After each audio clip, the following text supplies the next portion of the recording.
I told him we should break up. Those words spilled out of my mouth, sharp and final, without me thinking. But the moment they left me, they hung in the air, thick and heavy. I hadn't intended for them to carry such weight. I hadn't even meant them. Not really. I had been frustrated, yes, but I never thought he would take me seriously. I thought he'd fight for us. I thought he would tell me I was being ridiculous, that I didn't mean it, that we could work through it. Instead, he looked at me with eyes full of quiet hurt and said, "Okay, if that's what you really want." He didn't argue. He didn't ask me to explain. He didn't even ask why.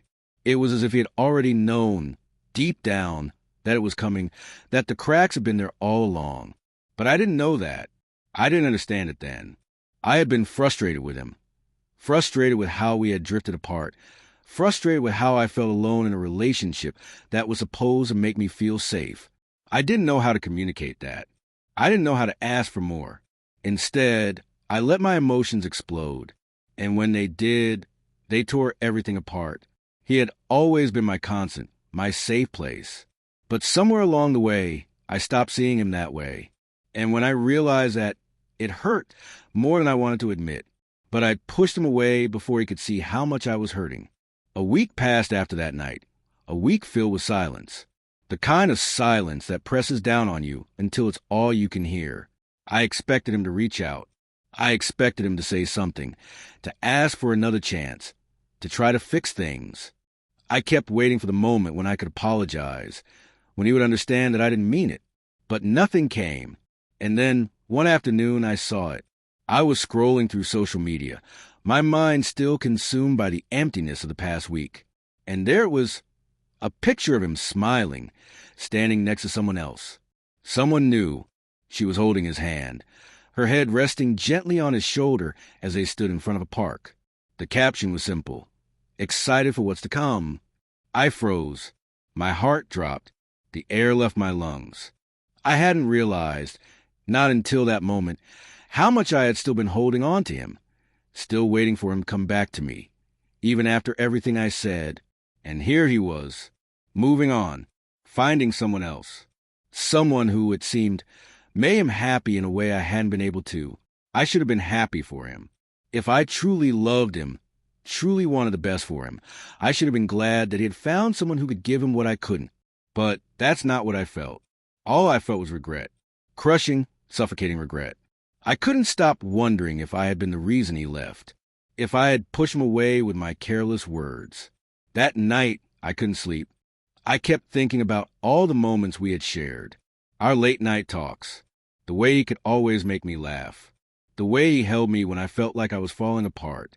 How did I let all that slip through my fingers? I thought about all the times I had told him I loved him, about the times I believed he was the one. Why didn't I fight for him?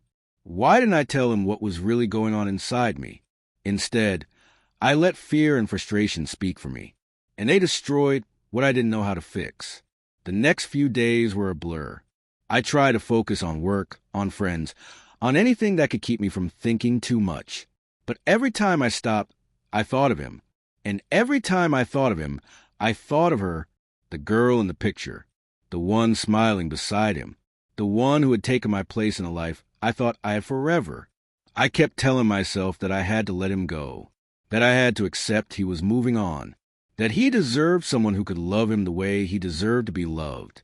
But deep down, I wasn't ready to let go. I wasn't ready to accept that I might have ruined everything. That one impulsive moment, one sentence, had cost me the only person who truly understood me.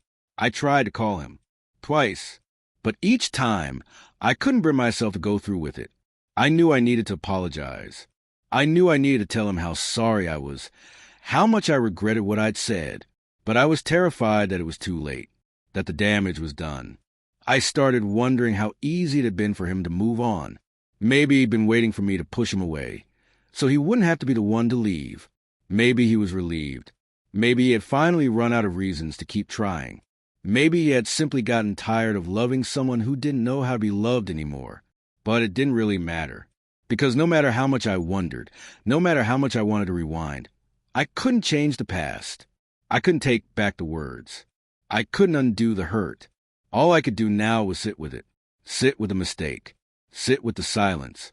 He had found someone new, and I was left alone with everything I had lost. I told myself I wanted him to be happy, that I wanted him to find peace, joy, and love, even if it wasn't with me. And maybe that was true, but it didn't stop the ache. It didn't stop the loneliness. It didn't fill the space he had once occupied so fully. If you're reading this and you're in a relationship where you've stopped speaking your truth, where you've let silence and frustration take over, please don't wait until it's too late. Don't let fear keep you quiet. Don't let your pain speak for you in ways you'll regret. Talk. Be honest. Be vulnerable. Even if it's hard. Even if it feels impossible. Because once you say the words you can't take back, sometimes there's no way to fix it. And you're left mourning something you didn't realize was everything until it was already gone.